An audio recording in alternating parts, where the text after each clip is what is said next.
Let's start at that strike scene. Hundreds of workers have downed tools embarking on a demonstration at GoldOne mine east of Johannesburg. The striking workers are demanding the employer expedites the balloting process for the new majority union. The miners belonging to union AMCU say they also want their workers' union to be recognised as a worker representative body at the mine. These are miners that staged a sit-in underground at the mine 2 weeks ago. SABC News' economics reporter Katlego Legodi is at the demonstration and joins us live now. So Katlego, this time it's not underground, it's happening above ground. What are you seeing? A very good afternoon to you, Francis, and to our listeners and viewers at home. Of course, this time around, the workers saying that they're taking to the streets and outside of the mine to demonstrate. Their crux here, or the issue that is at play, is around their right to organize and their right to self-determine. So this, as the tensions have been escalating over time between the workers that now belongs to AMCU and the mine being a GoldOne here, that they're saying that the mine has not allowed them that right to ballot so they can be recognized as the members of AMCU. So we are seeing the mine move from last night already, Francis, to cancel their shift, and they're saying that this also persisted into the morning, which is why we are finding most of them outside of the mine and not inside. So as we speak right now, operations have been halted at GoldOne mine, and this is because the workers are demonstrating and they want to push the employer to give them that process of balloting. I'm going to bring into the conversation one of the workers, Lesiba, who joins us now, who is a leader of these demonstrators here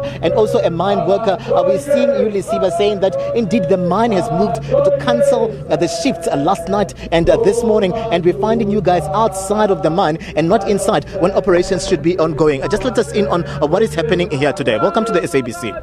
Okay, thank you very much, sir. What is happening here is that all the workers, they came here, the women who were supposed to report today for their duty, and then when they get in there, then only to find out that their shift has been cancelled.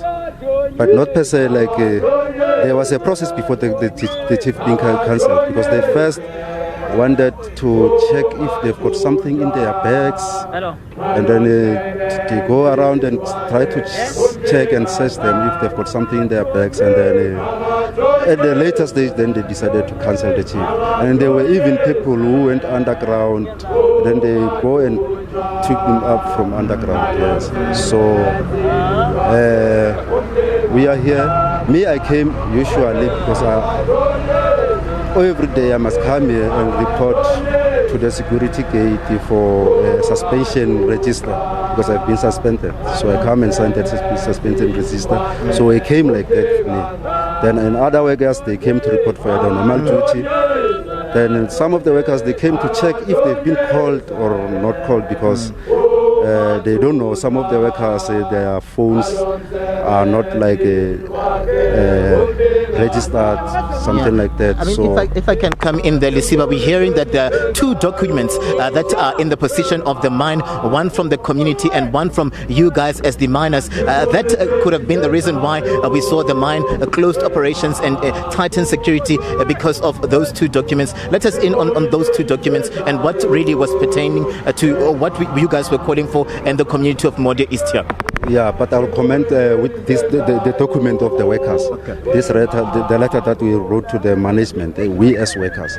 That one of the community, I don't have it in my position there. I don't know what is that inside the document. So what are you calling for the workers? So we as workers, because all along we've been communicating with the company, and the company promised us that they're going to conduct a pilot together with NUM. They've been saying they are negotiating. So it's been long. For sure, it's 2 weeks now negotiating for a simple thing, pilot paper. So till today, they're still negotiating. So these things frustrate us. Then we see that the company and NUM, they are playing maybe some tricks or tactics so that the workers, they can maybe give up on whatever they are doing, or just try to separate workers. As for they are already doing that now, separating the workers now, because the workers suspended, workers who are not being called to report on duty now. So we're hearing that there were workers that were suspended from the demonstration that you guys staged here at the sit-in about 2 weeks ago. That's the reason, one of the reasons why we're finding you guys here outside, and also just coming through at a time when we know very well that you guys can't afford to lose your jobs as workers. Yes. Yeah, you said it correctly. Because if you remember the sit-in last 2 weeks, it was a protest, and then we sent the memorandum to the management, the memorandum of demand. Those demands have ever been met up to today. That's why we're still here. So we don't know whether the company, which language must we speak to the company so that it can hear us.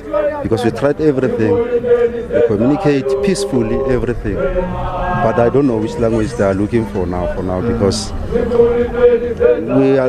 we just don't know what is going on with this company now together with NUM. Yeah. Because it seems like this company is being run by NUM together with the company. We're trying to be suspicious. Why they're so resistant to protect NUM? Because as the workers here, I think 99% of the workers, they've joined, or what can I put it? They've joined AMCU. Why are you guys leaving NUM for AMCU? Or why is it important that the mine recognize you guys now as members of AMCU and not members of the NUM, hence the balloting process? I'm not sure about that, because now what I can tell you is that the mine has been dragging the feet all along for this thing to happen. You see, like we as workers, we followed all the processes, all the procedures, talking to the management, talking to... Why do you want to leave NUM? To leave NUM is because we've been with NUM since I was employed here, but there's nothing that I can say NUM has ever done for us as workers. They are not living up to our demands. So we don't know, we can't even say we are represented. We have a union. You can't even feel that you are representing union in the company. It's just like the company just do whatever they want to do.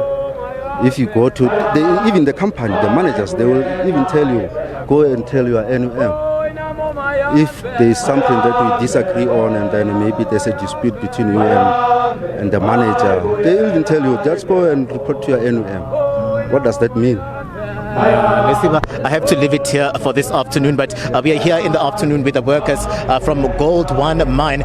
They want a self-determination. They really want to be recognized now as members of AMCU. You hear them saying that really since the mine started, the mine was established here, Francis, in 2010, and we're hearing that NUM has been the only union that has been operating here, but they now want the diversity. They want to now join AMCU, and saying that they're going to demonstrate until their issues are actually really recognized, and also are taking issue with about 100 of them, Francis, from the last time 2 weeks ago, that have since been suspended by the mine. That we hear from them this afternoon that they haven't even responded to that memorandum of demand that was submitted about 2 weeks ago. Back to you in studio, Francis. All right, Katlego Legodi, and hopefully we will hear from the mine itself soon.